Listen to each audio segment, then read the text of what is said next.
First of all, how are you? How's the evening for you? Very good. Enjoying, Enjoying? enjoying it as आप always. That's that's the best thing.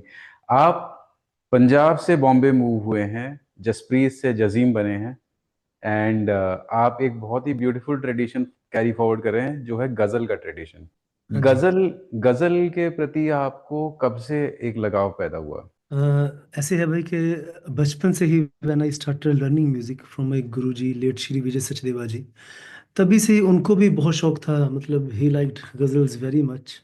हाँ। और बचपन में जब मैंने पहली दफ़ा गुलाम अली खान साहब को सुना था, तो मुझे हाँ। बड़ा असर हुआ था उनके गाने बजाने का। एक जो होता है, क्योंकि सीखते सीखते ऑफ कोर्स जो जो सीखने वाला हमारा संगीत है वो तो हमारा शास्त्रीय संगीत ही है, लेकिन सीखते सीखते जब मुझे हारमोनियम प्ले करने का बहुत शौक था। और हारमोनियम भी मैंने स्पेशली ख़ास तौर पे सीखा मेरे गुरुजी से। लेकिन सीखते सीखते गज़ल ही एक ऐसी सिन्फ है हाँ। जिसमें आपकी ये सारी चीज़ें इनकॉर्पोरेट होती हैं। चाहे आप अपना शास्त्रीय संगीत लगा लीजिए, आपके हारमोनियम का भी जो एक पार्ट है जो आप सीखते हैं, तो वो एक बड़ा बखूबी उसमें। और मुझे शेरो शायरी का भी काफ़ी पढ़ने का बड़ा शौक था। तो आई थिंक तभी से मेरा गुलाम अली खान साहब को सुनने के बाद और इंटरेस्ट आया। फिर जब मेहदी हसन साहब को, जगजीत साहब को सुना, तो और पक्का हो गया। अरे वाह!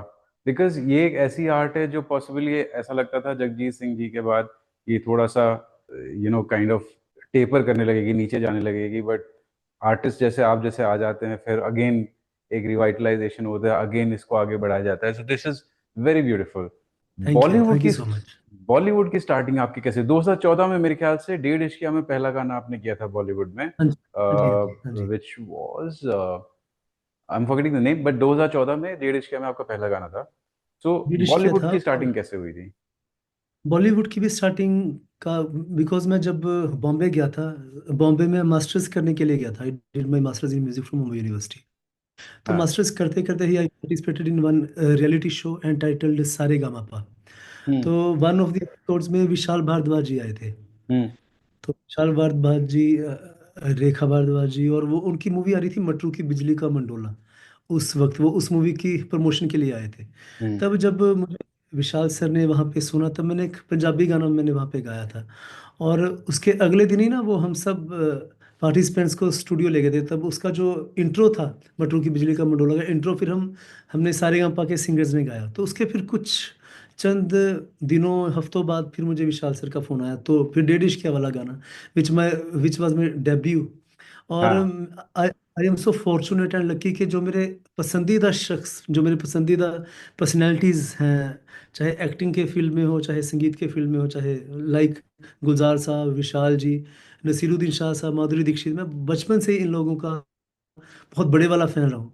तो वो सब पर्सनैलिटीज़ मेरे डेब्यू में ही आ गई थी, डेब्यू सॉन्ग में ही आ गए थे। तो it will be the biggest blessings. ये लकी डेब्यू था आपका basically then from what you wanted to do. So definitely. But आपने जो पर्सनालिटीज की बात करी है, चाहे विशाल भारद्वाज जी की बात कर लें, चाहे गुलजार साहब की बात कर लें, ये एक मुझे लगता है as as I see it, एक आपका जो स्टार्टिंग डेढ़ इश्किया से हुआ था, अभी जो लेटेस्ट आपका शहर तेरे जो आपका सॉन्ग आया है, उसमें भी सेम ही टीम है। गुस्ताखियां मूवी से बिल्कुल। जो सॉन्ग आया है उसमें सेम ही टीम है। मैंने इनके साथ काम किया था जब 10 साल पहले जब डेब्यू मेरा हुआ था। तब मैं, मतलब एक था कि मेरी स्टार्टिंग थी बॉम्बे में। और उसके बाद मैं तो खुद, मतलब एक इंतज़ार में था कि कभी फिर से एक फुल फ्लैज एक गाना गाने का मौका मिले। और बीइंग पंजाबी, मुझे बहुत खुशी है कि गुलजार साहब ने हार्डकोर एक भी गाना है जो इस मूवी में लिखा है, गुस्ताख इश्क की, जिस मूवी की हम अभी बात कर रहे हैं। तो वो, मतलब मुझे लगता है कि ऊपर वाले ने आपके मुकद्दर में, आपकी डेस्टिनी में कुछ अलग सोचा था, कुछ और बड़ा सोचा होता। तो आई राइट। थिंक टाइम ज़रूर मेरा लगा है, आई थिंक टाइम ज़रूर लग गया है। खूबसूरत गाना आया है, और जिसके लिए मैं विशाल जी का, गुलजार साहब का, पूरी टीम का, विभूपुरी इस मूवी के डायरेक्टर हैं, मनीष मल्होत्रा साहब का प्रोडक्शन हाउस है, और सारे एक्टर्स का, मतलब इतना, कितने अच्छे से एक ये जो होता है ना चीज़, एक प्रोडक्ट सामने आया है। One of the correct. Best sound track आज के ऐसे दौर में, एक ऐसा गाना आना, और लोगों का इतना प्यार मिल रहा है इस गाने को, एंड आई एम सो हाँ। Thankful to them. एक आपका बहुत इंटरेस्टिंग गाना जो मुझे जिसके बारे में पढ़ा है मैंने, वाज गुजर जाएगा। आपने या इसको कंपोज किया था 2020 में, और इसमें करीब करीब कुछ 50 आर्टिस्ट थे, 55 आर्टिस्ट थे, हाउ मेनी बताया? 50 50 सिंगर्स थे आर्टिस्ट इसमें। थे इंक्लूडिंग अमिताभ बच्चन जी, करेक्ट? हाँ जी। सो ये गाना how did it shape up, कैसे हुआ ये कोलैब? बिकॉज ये बहुत बड़ा कोलैबोरेशन, ये छोटा मोटा नहीं है। इसमें मतलब 50 आर्टिस्ट को लेके आना और साथ में सबको एक टाइम पे, या डिजिटली भी अगर आप सिंक भी कर रहे हैं तो सबसे कोऑर्डिनेट करना, वो बनाना, सेट करना, इसमें अमिताभ सर के साथ बात बिल्कुल, करना। तो इसमें बेसिकली शेयर क्या सम है, जब experience for this. yeah, definitely it's one of the best experiences I had in music thing। हाँ। क्योंकि जब ये गाना, क्योंकि पेंडेमिक में ऑफ कोर्स हम सब लोग बड़ा, एक नेगेटिविटी थी, सब लोग अपने घरों में, मतलब घरों में जेल की तरह बंद होके बैठे थे सब लोग, and and very much hopeless थी, मतलब चारों तरफ ना एक होपलेसनेस छाई हुई थी। और मुझे था कि कुछ ना कुछ किया जाए, कि मतलब थोड़ा सा नेगेटिविटी से दूर होके, क्योंकि आना नहीं था। मतलब 6 महीने तो मुझे याद है, बॉम्बे में मैं एक ही घर में, मेरे जो बॉम्बे वाला है घर, उसमें मतलब 6 महीने तक कुछ भी करने को नहीं था। तो बिल्कुल ही बैठे थे हम लोग घर पे। तो मेरे दोस्त हैं एक वरुण और जय वर्मा, उन्होंने मतलब, हमने सोचा कि यार कुछ ना कुछ करते हैं। तो गाना जब ये स्टार्टिंग हुई थी, तो स्टार्टिंग तो ऐसी ही हुई थी कि मैं इसको गाऊंगा, तो फिर इसका एक अच्छा सा इसका लिखवाते, कोई ऐसा कुछ एंथम, एक ऐसा एक गाना हम पेंडेमिक सॉन्ग करके इसको रिलीज करते हैं। तो फिर चलो लोगों से थोड़ा सा नेगेटिविटी से दूर होकर थोड़ी पॉजिटिविटी देने की कोशिश करते हैं अपने अपने खुद के लेवल पे। लेकिन वही था कि करते करते जब हमने, ऋचा अनिरुद्ध जी हैं जो उनका बच्चन साहब के साथ बड़ा प्यार है, तो उनको जब गाना हमने भेजा, तो उन्होंने बच्चन साहब को भेजा ये गाना। सो नाइस ऑफ बच्चन साहब के, उनको गाना बहुत अच्छा लगा, and he agreed to be a part of the song, and he recited so beautifully. और जो है कि इम्पैक्ट था उनका। तो जब हम्म। अमिताभ बच्चन साहब की इसमें आवाज़ आ गई हमारे पास, तो मुझे पता है, मैं अपने ऐसे ही जो मेरा बॉम्बे वाला स्टूडियो, उसमें बैठ के मैं जब वो आवाज़ सुन रहा था उनकी, तो एक अलग ही फील आ रहा था, एक अलग ही मज़ा आ रहा था। फिर थोड़ा सा लालच और बढ़ गया। फिर जो हमारे, आई एम सो लकी कि जो हमारे बेस्ट सिंगर्स हैं इंडिया के, मेरा बड़ा उनसे प्यार है। और फिर मैंने सोनू निगम जी को अप्रोच किया, फिर शान भाई को अप्रोच किया, श्रेया जी को। आई थिंक सबके पास कोई तब ऐसा था कि मतलब ना करने का कोई ऐसा कोई बहाना नहीं था, क्योंकि कि मैं बिजी हूँ, बिजी वाला था तब कोई मामला ही नहीं था, सब घर में ही थे। बट अब ये था कि, और सबको ही गाना बहुत अच्छा लगा, और बच्चन साहब के आने से एक इम्पैक्ट भी और अच्छा पड़ा। और so nice of to all of them. और बीइंग अ पंजाबी, मुझे पता है कि मैंने एक एंड में एक पोर्शन स्पेशलिस्ट में बनाया था, जिसमें जस्सी भाई हमारे हैं, हंसराज हंस जी, ऋचा शर्मा, कैलाश खेर, और मतलब, और इनके अलावा बहुत सारे सिंगर्स थे, और 35 पर्सनैलिटीज़ को फीचर भी हमने इसमें किया था, जो बॉलीवुड की थी, एंटरटेनमेंट इंडस्ट्री की थी, और काफ़ी स्पोर्ट्समैन थे, क्रिकेटर्स थे इसमें। और हम्म। बहुत बहुत बड़े लोग आ गए थे। जैसे मैं वही आपको बताना बना बिल्कुल ऐसे ही था कि इसको मैं गा दूंगा और ऐसे ऐसे करके, लेकिन करते करते करते ये खुद ही ऊपर वाले ने इसको एक एक अलग ही मकाम दे दिया था इस गाने को। बट ये है, इसके लिए जो सबसे मुश्किल चीज़ ये थी कि, क्योंकि सब आर्टिस्ट अपने घरों में थे, तो मैंने जो भी बोला कि आप फोन पे अपने गा के भेज दीजिए इतना, और सबने हम्म। फोन पे गा के भेजा हुआ है वो। अच्छा। मेजोरिटी होता, बहुत कम आर्टिस्ट थे जिनके घर में म्यूजिक का सेटअप है या स्टूडियोज हैं। तो हाँ। ज्यादातर आर्टिस्ट ने फोन पे लाइनें गा के भेजी हुई हैं। मतलब हाँ। दूसरे फोन पे उन्होंने मेट्रोनोम लगाया, और ईयरफोन लगा के, आईफोन का जैसे वॉइस मेमो हाँ। अपना ऑन करके, मतलब वो वाली वॉइसेस मुझे भेजी थी, अमूमन सब आर्टिस्ट ने। तो उसको मुझे करने में थोड़ा सा समय लगा कि 50 आवाजें आपके सेटअप पे हों, फिर उसको एक एक करके एडिट करना, वो करना, वो आई थिंक काफी तामझाम था उसमें, बट बड़ा ही मजेदार एक्सपीरियंस था। आपके इस चैनल जरिए भी बच्चन साहब से लेके सब सिंगर्स का और सब पर्सनैलिटीज का जो भी इसमें हिस्सा रही, और सिद्धांत भाई जिन्होंने ये लिखा था गाना, ऐसे ही हमने मिले भी नहीं थे, ऐसे ही जैसे हम जूम पे बात कर रहे हैं ना, ऐसी हाँ। आइडियाज भी ऐसे ही क्रैक हुए। फिर शीशी यूज्ड इट, एंड आफ्ताब भाई जिन्होंने ये मिक्स एंड मास्टर किया, सब कुछ ऐसे फोन, मतलब जूम मीटिंग्स के साथ एक गाना हमारा बना था। But it was very nice experience. I think one of the things that Covid ने सिखा दिया था कि भाई अब आपको अब हम बात कर रहे हैं ऐसे जूम पे, पहले कोई सोच भी नहीं सकता था कोविड के पहले। बट कोविड ने सिखा दिया कि भाई यही तो, डिस्टेंसेस डोंट मैटर, आप कहीं से कोविड भी से, हाँ, कहीं। ये जो वर्क फ्रॉम होम वाला कल्चर कल्चर जो हुआ, ये उसी से शुरू हुआ है ये। करेक्ट। आपने भी एक बहुत इम्पोर्टेंट बात बोली थी कि हर आर्टिस्ट के पास होम स्टूडियो नहीं होता है, बट बहुत सारे आर्टिस्ट के पास होम स्टूडियो है। और जो नए आर्टिस्ट आ रहे हैं वो बहुत ज़्यादा प्रेफर भी करते हैं कि अपने होम स्टूडियो, अपने घर में ही एक स्टूडियो बना लें एंड कहीं बाहर बिल्कुल। ना जाना पड़े। मेरा ये मानना है कि म्यूजिक एक ऐसा इंडस्ट्री है जहाँ पे एक कोलैबोरेशन, एक दूसरे से मिलना, हम्म, एक दूसरे से सीखना और एक दूसरे के साथ काम करना बहुत ही अलग तरीके का एक एक्सपोजर देता है, एक एक्सपीरियंस देता है, और आपकी आर्टिस्ट्री और अच्छी होती है। जितना होम डेफिनेटली। स्टूडियो का कल्चर बढ़ता चला जा रहा है, आपको लगता है ये हमारी आर्टिस्ट्री पे असर पड़ेगा इसका? हाँ, थोड़ा सा ये आपने बहुत अच्छी बात बोली, और मैं ये चीज़ थोड़ी सी फील करता हूँ। क्या हो गया, सबके घरों में स्टूडियो होने से ये तो हो गया कि पहले ऐसा होता था कि चलो मिलते हैं, है ना, कि चलो स्टूडियो हाँ। में मिलते हैं, वो हो गया। अभी जैसे मैंने अभी चंडीगढ़ में भी एक मैंने अपना सेटअप डाला है, क्योंकि मेरा कुछ पंजाबी लैंग्वेज में मैं कुछ काम कर रहा हूँ अभी। तो अभी like right now I am in Chandigarh. तो अभी जैसे बॉम्बे से फ़ोन आता है कि यार तुम हो, एक एक काम करो, अपने अपने अपने घर से ही भेज दो। हाँ। ये जो है कि वो थोड़ा सा मिलना कम हो गया है, वो जो एनर्जी एक्सचेंज होती है जी, जब मैच करती है आपस में, वो चीज़ का थोड़ा सा असर हुआ है ऑफ कोर्स। अभी अभी तो मैं वही सोचता हूँ, हम गाना गा के भेज देते हैं, हम आर्टिस्ट, हमें पता नहीं कौन उसमें म्यूजिशियंस होने वाले हैं, किस गाया जा रहा है, कौन कौन उस पर लिपसिंग करेगा। मतलब हाँ। ये एक चीज़ का है, मतलब थोड़ा सा सारे डिपार्टमेंट अलग अलग हो चुके हैं। बट हाँ, हाँ। ये है कि कम से कम काम रुक नहीं रहा। फायदा ये है कि काम चल रहे हैं। बट ये हम्म, ऑफ कोर्स अगर मिलते रहे तो ज़्यादा अच्छा है, मतलब सुविधाएं होना भी अच्छी बात है, बट हाँ। मिलना जुलना रुकना नहीं चाहिए। Correct, correct, I also agree with this, क्योंकि ये कम्युनिटी ऐसी है ना, मतलब ये एक ऐसा कल्चर है जहाँ पे जब आप एक्सचेंज करते हैं आइडियाज, जब आप एक दूसरे से बात करते हैं, जैसे आपने बोला एनर्जीज जब एक्सचेंज होती हैं तो ऑटोमेटिकली एक एनहेंसमेंट होता है, कुछ बढ़ के और अच्छा बाहर निकलता है। साइलोज में जितना म्यूजिक जाते चले जैमिंग जाएंगे वो। क्या बस। हाँ, करेक्ट। अब जैमिंग वाला जो एक कल्चर था वो तो धीरे धीरे खत्म ही हो रहा है, मुझे लग रहा है। लोग इतना जैम कम नहीं हो रहा करते है। एक दूसरे के साथ। जब आप गजल के एटमॉस्फेयर में जाते हैं एंड गजल आप गाते हैं, परफॉर्म भी करते हैं, कैसा आपको लगता है, हाउ इज दिस? आज भी इंडिया में उसका कितना रिसेप्शन है और लोग कितना उसको पसंद कर रहे हैं?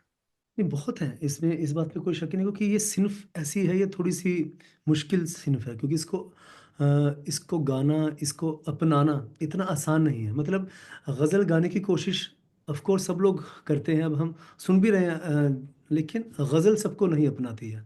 हम्म। गज़ल को अपनाने की सब कोशिश करते हैं, लेकिन गज़ल नहीं सबको अपनाती, ये एक थोड़ा सा मुश्किल है, क्योंकि इसके लिए ना आपको, आपका दो तीन चीज़ें इंपॉर्टेंट हैं इसमें, क्योंकि आप एक तो आपका क्लासिकल बैकग्राउंड होना बहुत ही ज़रूरी है। हम्म। बिना आपका शास्त्रीय संगीत सीखे हुए यू कान परफॉर्म गजल्स। और आपको हम्म। शेर व शायरी की नॉलेज, मतलब एक उसके रंग में ढलना पड़ेगा। शायरी की आपके पास किताबें होनी चाहिए, जैसे मतलब जो भी है, जैसे अभी भी मैं ये पढ़ रहा हूँ। कहने का मतलब हाँ। हर रोज़ हम लोग कुछ ना कुछ पढ़ते रहते हैं। जैसे वली दखनी साहब से शुरू हुई है गज़ल उर्दू की, वली दखनी साहब से लेके फिर मीर तकी मीर, फिर गालिब, सौदा, ज़ौक, ये सब दाग देहलवी से होते होते होते निदा फाजली तक, हमारे कंटेम्प्रेरी शायरों तक। तो ये चीज़ें अगर आप उस प्रोसेस में नहीं हैं हम्म। तो थोड़ा सा मुश्किल हो जाता है। क्योंकि जैसे मेरी, टू बी फ्रैंक, मेरी ये उर्दू लैंग्वेज नहीं है।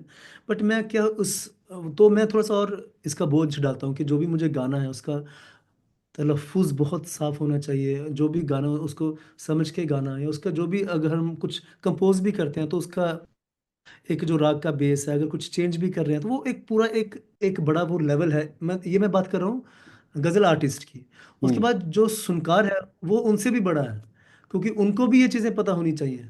हम्म। Only then he can appreciate you, otherwise he can't. Correct, otherwise वो करेक्ट। सिंपल मत लगेगा, हाँ जी चलो एक वाइब आ रहा है या नहीं आ रहा। लेकिन जब उसने भी चीज़ें पढ़ी होंगी, वो भी उस शायरी में डूबा होगा, रागों में डूबा होगा, वो फिर वो इसलिए हमने देखा ना, जो गज़ल की ऑडियंस है वो पक्की ऑडियंस होती है, वो फिर हल्का हाँ। म्यूजिक नहीं सुनते। करेक्ट। वो लोग वो फिर रिच म्यूजिक ही सुनते हैं। तो ये मतलब ऑडियंस तो शुरू से ही कम ही रही है, ऐसा नहीं है कि पहले भी बहुत ज़्यादा थे, क्योंकि ऐसे लोग कम ही हैं मेरे मेरे हिसाब से। जैसे एक बड़े उस्ताद का मैंने इंटरव्यू देखा था, तो बड़ी अच्छी एक मुझे उनकी बात लगी। हालांकि उन्होंने मजाकिया एक बात की थी उस इंटरव्यू में कि कह रहे आपको अजीब नहीं लगता कि जैसे आपके क्लासिकल शोज होते हैं, इसमें लोग बहुत कम मात्रा में होते हैं। बॉलीवुड के शोज में हजारों में लोग होते हैं, या जो डांस वाले शोज होते हैं इसमें कहते हाँ। हैं यार, पान के ठेले में और ज्वेलरी शॉप में इतना फर्क होना भी चाहिए। तो वो जो एक अप्रोच है ना, हाँ। तो वो सब पल्ले नहीं पड़ेगा ये चीज़ ऑफ कोर्स। बट फिर भी धीरे धीरे मैं देख रहा हूँ लोगों में ट्रेंड हो रहा है अभी, जैसे रेख्ता के जरिए या इधर उधर काफ़ी लोग कोशिश कर रहे हैं अच्छा अच्छा, और लोगों में हाँ। धीरे धीरे उसकी अवेयरनेस आ रही है, और लोग फिर से अल्टीमेटली सच तो यही है, और this is a part of our Indian culture. तो हम्म। कल्चर को तो आई थिंक कल्चर तो सर चढ़ के बोलेगा ही आपका जो भी है। और हाँ, थोड़ा सा जैनजी लोगों की फिक्र होती है कि वो लोग थोड़ा सा इससे दूर हो रहे हैं। अगर वो लोग भी थोड़ा सा इसका मजा और ज्यादा लेंगे तो और भी अच्छा लगेगा। तो जेंजी को अट्रैक्ट करने के लिए क्या किया जाए? थोड़ा सा साउंड पे काम किया जाना चाहिए मेरे मेरे हिसाब से, थोड़ा सा what do you mean by contemporary that? Arrangement, जो म्यूजिक अरेंजमेंट है वो हाँ। थोड़ा कंटेम्प्रेरी हो। जो सिलेक्शन ऑफ पोइट्री है वो थोड़ी सी आज के दिमाग के, क्योंकि आज का इश्क पहले वाले इश्क जैसा नहीं है, हम्म। वैसा गूढ़ा, इतना गूढ़ा नहीं है। और हाँ। थोड़ी सी हल्का, मतलब थोड़ा सा मतलब हल्की फुल्की बातें जो उनको एक, जो उनकी साइकोलॉजी के साथ मैच हो। ऐसा हम्म। ना लगे कि बहुत कुछ बहुत बड़ी बातें हो रही हैं, या ये तो यार कुछ समझ ही नहीं आ रहा है, या इतनी गूढ़ उर्दू आ जाए कि उनको मतलब ही बेचारे लोगों से पूछते रहे कि इस लाइन का क्या मतलब, इस लाइन का हाँ। क्या मतलब। हाँ। थोड़ा सा जैसे जो जगजीत साहब ने जो trend, in simple words we can say, जो ट्रेंड उन्होंने लेके आए थे कि थोड़ा सा हम्म। सिंपल वर्ड, मयारी शायरी, और थोड़ा सूदिंग अरेंजमेंट, उसी हम्म। चीज को आज के दौर के हिसाब से थोड़ा सा अभी आप देखिए, मैं कभी कभी खुद ये चीज सोचता हूँ, जो जो पहले जैसे हमारे गाने थे, बॉलीवुड के भी जो गाने थे, आपकी नजरों ने समझा ना, मिल वाह। गई मंजिल मुझे दिल, मतलब ये देखिए आप, ये भी मतलब वाह। गजल ही आई हुई। थिंक आपको रुकना नहीं चाहिए, आपको गाते रहना चाहिए। ये सो मगर सो नाइस। जी हमें मंजूर है आपका ये फैसला, वाह। कह रही है हर नजर बंदा परवर शुक्रिया, हंस के अपनी जिंदगी में कर लिया शामिल मुझे, दिल की है धड़कन ठहर जा, गई मंजिल मुझे आपकी नजरों ने समझा। तो in this simple was word ये जो, सो ब्यूटीफुल, सो सोलफुल, मजा ही आ गया। मतलब बिना किसी थैंक यू, इंस्ट्रूमेंट के, बिना किसी चीज के, this is pure bliss. Thank you so much. तो वही मैं बात कर रहा हूँ कि ये जो कंपोजिशन का जो लेवल है, जो शायरी का लेवल है, इसमें और गजल का जो, उसमें बहुत ज्यादा अंतर नहीं है।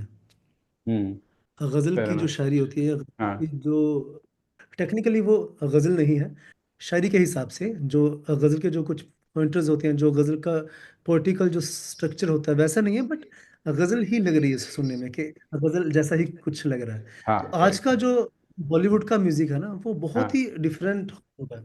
अभी चलो बीइंग पंजाबी, चलो हमें इस चीज़ की खुशी है कि बॉलीवुड बेचारा पंजाबी गाने ही रिक्रिएट करने में लग गया। अभी वो लोग बस ये देख रहे हैं कि पंजाबी गाना कोई हिट हो तो वो हम उसको हाँ। रिक्रिएट कर ले। That's true. तो ठीक है, वो चीज़ अच्छी है, बट बहुत फर्क आ गया ना। वो मैं जो चीज़ लोग चारों तरफ सुन रहे हैं, कोई भी आप घर से गाड़ी निकालते हैं, कोई कोई भी आप एफएम आपका चल रहा है वो भी वही चल रहा है, अब टीवी देख रहे हैं वो भी वही चल रहा है, इंस्टा देख रहे हैं तो भी वही चल रहा है। तो एकदम से वो फिर बड़ा ड्रास्टिक चेंज लगता है जब गजल नुमा कुछ आता है। पर वो तो पहले ठहराव इतना, भी लाता है लाइफ में और सुनने में। डेफिनेटली वो जो सुकून शांति जो गजल में है वो तो ऑफ कोर्स। करेक्ट। तो आपका बोलना है जेंजी को अट्रैक्ट करने करना है तो इसको जगजीत सिंह जी वाले मॉडल पे थोड़ा चला जाए, जो थोड़ा सिंपलिस्टिक है। प्रोडक्शन भी सिंपल है, समझने में भी थोड़ा सिंपल है, और जो कनेक्ट थोड़ा जल्दी करता है लोगों के साथ। ज्यादा हैवी नहीं रखना चाहिए। अदरवाइज क्योंकि मैं तो ऐसे ऐसे मतलब हम तो, क्योंकि वर्ल्ड वाइड पिछले 10 साल से परफॉर्म भी किया है, और हर तरीके की ऑडियंस से हम लोग मिलते रहते हैं सब कुछ। वो भी हैं लोग कि जिनको बिल्कुल भी पसंद नहीं है ये इसको सिंप्लीफाई करना। है ना? लोगों को लगता है कि उर्दू प्योरिस्ट है वो तो। मतलब, हाँ, उर्दू को ऐसे ही रखा जाए, वो हाँ। खालिस उर्दू रखी जाए, और ज़्यादा मुश्किल वर्ड्स आए, फिर वो क्या होगा, वो चीज़ फिर उन्हीं के साथ साथ चली जाएगी। करेक्ट। करेक्ट। इसकी करेक्ट। अवेयरनेस थोड़ी सी मुझे लगता है कि बेसिकली गजल सिर्फ तो अच्छी है ही है, लेकिन इसके बारे में अवेयर अवेयर नहीं है लोग। मुझे पर्सनली हाँ, ये लगता है कि गजल है क्या। लोगों मुझे को लगता लगता है है, कि, सॉरी प्लीज गो अहेड। मतलब मुझे ये लगता है कि लोगों को ये लगता है कि स्लो करके गा देना और हारमोनियम और तबले के साथ कुछ भी क्लासिकल अंदाज में गा देना वो ही गजल है। गजल हम्म। बेसिकली वो नहीं है। जैसे फॉर एग्जांपल, चुपके चुपके रात दिन सुबहाना याद है हमको अब तक आशिकी का वो जमाना याद है, अगर मैं ऐसे भी इसको गाऊंगा तब भी वो गजल ही रहेगी, तो वो गीत नहीं बन हम्म। जाएगा।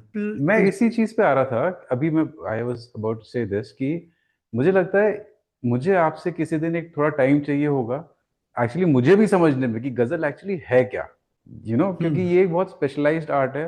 और ये कोई एक 10 मिनट के डिस्कशन में नहीं समझा जा सकता, 5 मिनट के डिस्कशन नहीं, में नहीं नहीं, समझा जा सकता। एक एक पॉसिबली कभी आपके पास टाइम होगा तो मैं वापस एक बार आपके साथ बैठूंगा जरूर और एक करेंगे, बार डिस्कशन करूंगा और जरूर समझूंगा करेंगे। गजल होता क्या है, क्या स्ट्रक्चर क्या होता है इसका, किस तरीके से बनता है, क्या अवेयरनेस, क्या इसके न्यूएंसेस हैं। और आई थिंक ये बहुत लंबा डिस्कशन डेफिनेटली होगा। लंबा होगा, क्योंकि गजल की बड़ी खूबसूरत हिस्ट्री है। कैसे हम्म। ये पर्शियन शायरी से होती हुई कैसे उर्दू में है, कैसे पहले शायर हुए हैं, हाँ। कैसे कैसे इवॉल्व हुई है धीरे धीरे, कैसे करेक्ट। ये मशहूर हुई है। वो बड़ा एक करेक्ट। खूबसूरत गजल की बड़ी प्यारी जर्नी है। इसका एक फिक्स आर्ट, इसका फिक्स एक पोएटिक स्ट्रक्चर है जिसको फॉलो हाँ। किए बिना लिख ही नहीं सकते, जिसको बहरे हम बोलते हैं। तो जो 20-25 बहरे हैं जिसपे अमूमन पूरी गजलें लिखी गई हैं, तो हाँ। वो गजल होता है और एक नज्म होती है, फिर एक गीत होता है। जैसे इन तीनों में फर्क क्या है, वो एक हाँ। बड़ा इंटरेस्टिंग चीजें हैं सारी। वो हम जरूर, वो थोड़ा सा लंबा होगा, लेकिन विल लंबा होगा। डेफिनेटली हाँ, और मुझे मुझे विल एक्चुअली मेरे इंटरेस्ट के लिए भी करना है। मुझे लगता है लोगों के लिए भी एक एजुकेशनल रहेगा ये डिस्कशन। जिनको समझना है वो समझेंगे और समझ पाएंगे एग्जैक्टली होता क्या है, डिफरेंस क्या है। And something coming from you, I think it will be very educational for people in general. Coming back to, बिल्कुल।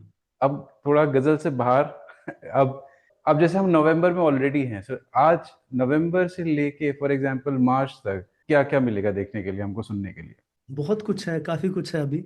और जो इंटरेस्टिंग चीज़ें हैं कि जैसे बचपन में ही मुझे था कि यार गज़ल्स बॉलीवुड में आए और मेरी कंपोज की हुई चीज़ें बॉलीवुड में भी आए, तो वो भी चीज़ें अभी पूरी हो रही हैं। अभी पीछे एक मूवी आई थी सफ़ेद, जिसमें संदीप सिंह भाई की वो डायरेक्टोरियल डेब्यू मूवी थी। उसमें बड़ी प्यारी मेरी एक गज़ल आई थी, उनसे किस बात का गिला करना जिनसे दिन रात का मिला करना। वो एक वाह। गज़ल थी। अभी एक सीरीज आई है फौजी 2, जो कि दूरदर्शन में आई है, और उसमें अहमद फराज साहब की है मैंने गज़ल। उसकी आपको मैं छोटी सी पहले की लाइन सुनाता हूँ, वो बड़ी हम्म। खूबसूरत वो गज़ल है। वो है जैसे, ना ना ना इससे पहले के बेवफा हो जाए, इससे पहले के बेवफा हो जाए, क्यों ना है दोस्त हम जुदा हो जाए, इससे पहले। ये एक गजल अभी आई है मेरी। वाह, तो सो इसका एक ब्यूटीफुल। शेर जो इसका जो आज के इस दौर में बिल्कुल मौजू है कि बंदगी हमने छोड़ दी है फराज, मक्ता है इसका, जिसमें हम्म। शायर अपना तखल्लुस यूज करते हैं, पेन नेम। तो वो लास्ट शेर होता है। तो इस गजल का ये आखिरी शेर है, बंदगी हमने छोड़ दी है फराज, क्या करें लोग जब खुदा हो जाए। वाह। वाह। What a deep meaning, what a deep meaning. या और कितना अहमद फराज साहब रेलेवेंट है। की ये आज के उस बहुत इस दौर रेलेवेंट है। में, और इतने दशकों पहले ये लिखा हुआ और आज भी बिल्कुल रेलेवेंट है। मैं चलो एनीवेज, आप जो अपकमिंग प्रोजेक्ट्स की जो आपने बात की है, हाँ। एक अहमद फराज साहब की एक पूरी एल्बम पे भी काम चल रहा है मेरा। और उसके उसके पहले बहुत बड़े शायर हैं जनाब फरहत शहजाद साहब, हम्म। जिन्होंने बहुत बड़ी बड़ी गज़लें हमारे म्यूज़िक वर्ल्ड को दी हैं। चाहे कोंपले फिर फूट आई शाख पर कहना उसे, वो हम्म। ना समझा है ना समझेगा मगर कहना उसे। मेहंदी साहब की जो सबसे मशहूर एल्बम है कहना उसे, वो उनकी शायरी थी सारी। हम्म। खुली जो आँख, वो था ना वो ज़माना था। वो बहुत बड़े शायर हैं। तो देखिए, आई am so lucky and I am so fortunate कि आफ्टर मेहंदी हसन खान साहब, तो मेरी उनके साथ पूरी गज़ल की एल्बम आ रही है। ओ वाह। This is amazing. फरश शहजाद। हाँ, सो आई एम ट्राइंग, तो मेरा खुद का प्रोडक्शन ही है जो उस पे हम उस पे काम कर रहे हैं। और अहमद फराज साहब की भी एल्बम है। और एक मेरे और भाई थे जनाब असलम मीर साहब, वो भी एक गज़ल, मतलब काफ़ी गज़ल्स तो मैं कर ही रहा हूँ। इसके अलावा कुछ पंजाबी गानों पे भी काम चल रहा है, जैसे मैंने हम्म। अभी पंजाब में हूँ।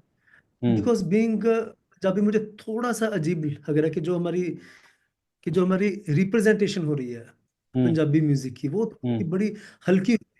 और Punjabi music is not that which is showing to the world right hmm. Now, कि सिर्फ ड्रग्स की बातें, हथियारों की बातें, एक अजीब सा एटीट्यूड, सिर्फ ढोल ही चल रहा है, ये नहीं है पंजाब। हम्म। Punjab is so deep. चाहे हम बातें करें बड़े गुलाम अली खान साहब की, पटियाला घराने की हम बात करें, हम्म। हमारा इतना बड़ा शास्त्रीय संगीत का भी इतिहास पंजाब से है। बड़े हम्म। बड़े शायर भी पंजाबी हैं, बड़े बड़े आर्ट भी पंजाबी हैं। चाहे हम्म। गुलाम अली खान साहब की बात कर लें हम, है ना, चाहे हम्म। गजल आर्टिस्ट भी हम देखें, और सूफियाना अगर हम शायरी की बात करते हैं, बाबा हम्म। बुल्ले शाह, शाह हुसैन, मतलब हम्म। इतना बड़ा जो हम ये जो जरखेज जो ये धरती है पंजाब की, इसने इतना कुछ दिया हुआ है म्यूजिकली भी, हाँ। पोइटिकली भी इतना rich है। लेकिन अभी जो रिप्रेजेंटेशन हो रही है, जो बहुत हल्के गाने बजाने वाले लोग अपनी मार्केटिंग कर करके अपने बंदे लगा के 500 1000 बंदे सोशल मीडिया पे डाल के उस्ताद उस्ताद बोल के खुद ही एक ना, मतलब जो थोड़ा सा नीचे स्तर थोड़ा नीचे आ रहा है। तो उस हाँ। चीज़ के लिए मैं अभी मुझे लगा कि थोड़ा सा कम से कम चलो पंजाबियों के साथ भी कुछ ना कुछ, बीइंग अ पंजाबी, तो मैं कुछ एक एल्बम ऐसी करूँ अभी, तो उस पर भी थोड़ा सा काम चल रहा है। और हाँ। एक बहुत इंटरेस्टिंग ये है कि it's also like coming for the first time in Indian cinema history हाँ। के तेलुगु मूवी में, तेलुगु मूवी का मैंने भी म्यूजिक किया है। ओ और नाइस। उसमें उर्दू की गजल्स आ रही है। ओह वाह, ये तो सुपर हाँ, अमेजिंग कॉम्बिनेशन है। मैंने नहीं सुना ये पहले कभी। पहले नहीं हुआ, पहले कभी हुआ ही नहीं है। ओह अमेजिंग। अमेजिंग। तो सो तेलुगु मूवी में आपको उर्दू उर्दू गजल्स भी सुनने को मिलने वाली हैं बहुत जल्द। ओके, मैं ये क्वेश्चन हर आर्टिस्ट से पूछता हूँ, ये मेरा जनरली मेरा लास्ट क्वेश्चन भी होता है, and also we are also running out of time. As ओहो। An artist, purely as an artist, I'm not saying as a performer, but as a composer, as a singer, पहली आपकी कमाई कब हुई थी? वाह, ये ये बड़ा अच्छा आपने क्वेश्चन पूछा है। मेरी बहुत पूरा एक नोस्टैल्जी आई है जो हाँ। मेरे जहन में है। क्योंकि I was in 10th standard, I know, yes, मैं 16 साल का था हम्म। जब जो यूथ फेस्टिवल्स होते हैं ना, जो हमारे कॉलेजेस में, जोनल, इंटर हाँ। जोनल, इंटर नेशनल्स, तो बठिंडा में हमारे एक सर आए थे, श्री अनिल भारती सर। तो हम्म। जब उन्होंने जो, कि मैं तो स्कूल में था तब, मेरे सर हैं श्री सुनील सेठ जो हमारे बठिंडा के ही हैं, वो उनके दोस्त थे। तो हम्म। मुझे सर ने उनसे मिलवाया। तो जब हम्म। उन्होंने मुझे गाते हुए सुना, क्योंकि गज़ल का मुझे कंपोज करने का बचपन से ही शौक था, तो जब हम्म। उन्होंने मुझे गज़ल गाते हुए सुना, वो किया, तब यूथ फेस्टिवल्स में ये आइटम्स होती थी, गज़ल सिखानी होती थी, ठुमरी सिखानी होती थी, इंडियन ग्रुप सिखाना होता था। हम्म। तो वो जैसे सर ने मुझे सुना, उन्होंने मुझे बोला कि तुम हमारे बच्चों को सिखाना। तो ओ मैं नाइस। 10th क्लास का बच्चा ग्रेजुएशन वाले बच्चों को सिखाता था तब। तो जब मैंने तो वो बड़ी प्यारी वो मेमोरी है। तो वो जब शुरू हुआ तो मुझे अभी भी याद है, तब रिलायंस का फोन आया आया था तब, हम्म। कर लो दुनिया मुट्ठी में, दुनिया उनका मुट्ठी जब में, हाँ। स्लोगन, हाँ। तब मुझे सर ने वो मोबाइल मुझे गिफ्ट दिया था। वो मेरी हम्म। पहली कमाई थी, वो मुझे अच्छे से याद है। Amazing, amazing. जैज़म भाई, ये आई थिंक बहुत ही अमेजिंग डिस्कशन रहा है। जब मैं आया था इसमें आपसे बात करने, मेरा एक्सपेक्टेशन नहीं था कि इतना अच्छा होगा और इतना डीप जाएगा ये। और बहुत ही अच्छा लगा आपसे बात करके। और मुझे लगता है कि एक दो सेशंस मुझे और लगेंगे आपके साथ। पूरा मैं आपसे गज़ल समझना चाहता हूँ क्या है, और मैं उसको रिकॉर्ड करके, अगर आपकी परमिशन हो तो रिकॉर्ड करके फिर बिल्कुल। अपने व्यूअर्स को डालना चाहता हूँ कि वो भी समझें, वो भी थोड़ा सीखें, और इस आर्ट फॉर्म को और आगे बढ़ाया जाए। सो बिल्कुल thank you so much for taking बिल्कुल। Time out. It was such a pleasure talking to बिल्कुल। यू। और आखिरी में बस यही मैं कहना चाहूंगा कि जो हमने मेन जिसके लिए हम आए थे, कि शहर तेरे जो गाना है, तो इस ये गुस्ताख इश्क ये जो मूवी है, ये 28 नवंबर को ये आ रही है। तो ज़रूर आप लोग इस गाने के साथ साथ इस मूवी को भी प्यार दीजिएगा। थैंक यू सो मच जाजिम भाई, thank you so much, have a great evening. शुक्रिया।